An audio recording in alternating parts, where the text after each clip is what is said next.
Laporan sambutan Hari Bumi SMK Datuk Syafah Hassan 2025. Pada hari Selasa, 22 April 2025, SMK Datuk Syafah Hassan telah mengadakan sambutan Hari Bumi peringkat sekolah sebagai satu inisiatif memperkasa kesedaran warga sekolah terhadap penjagaan alam sekitar.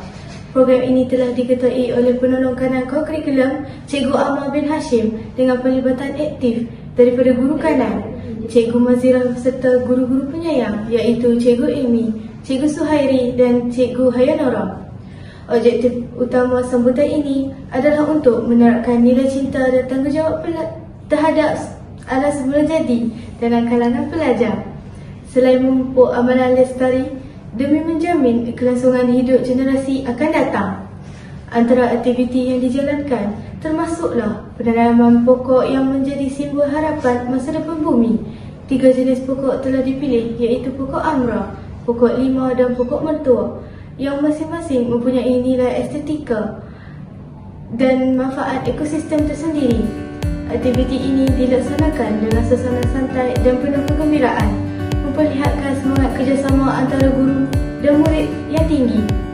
Mari kita lihat VT ini.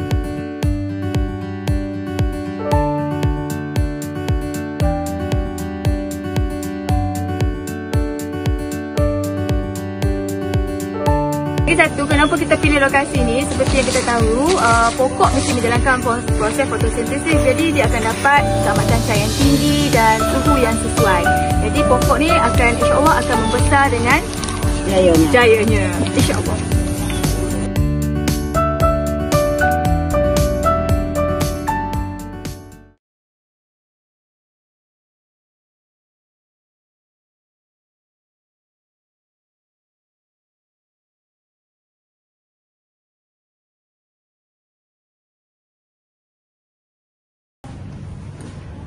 Di samping itu, program ini turut membuka ruang kesedaran terhadap pentingnya memelihara ekosistem. Penanaman pokok bukan sahaja mengindahkan persekitaran sekolah, malah membantu menyerap karbon dioksida, menyejukkan suhu persekitaran dan menyokong biodiversiti setempat. Sambutan ini turut selari dengan nilai-nilai keramah insaniah dan prinsip Malaysia Madani yang mengangkat keseimbangan antara pembangunan dan pemeliharaan alam. Pelajar dilatih untuk melihat alam sekitar bukan hanya sebagai sumber tetapi sebagai amanah yang perlu dipelihara bersama. Adalah menjadi harapan pihak sekolah agar program ini menjadi titik mula kepada lebih banyak inisiatif hijau pada masa akan datang. Semoga semangat cintakan bumi terus mekar dalam hati setiap warga SMK Datuk Syafah Hassan dan menyumbang kepada dunia yang lebih lestari. Sekian laporan dari Buletin Berita SMK Datuk Syafah Hassan.